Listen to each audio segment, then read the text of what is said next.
সেই হত্যাকাণ্ডের সেইভাবে কিন্তু এখন আমরা আরো বেশি সুসংগঠিত হতে চাই। এখানে জনতার এই ভালো না বলে পাচ্ছি না।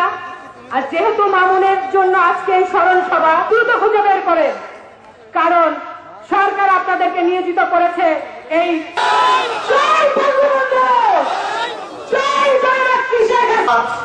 দ্রুত বিচারের দাবিতে মামুনের মৃত্যু বার্ষিকী দেরিতে হলেও সেটা বুঝতে পেরেছে।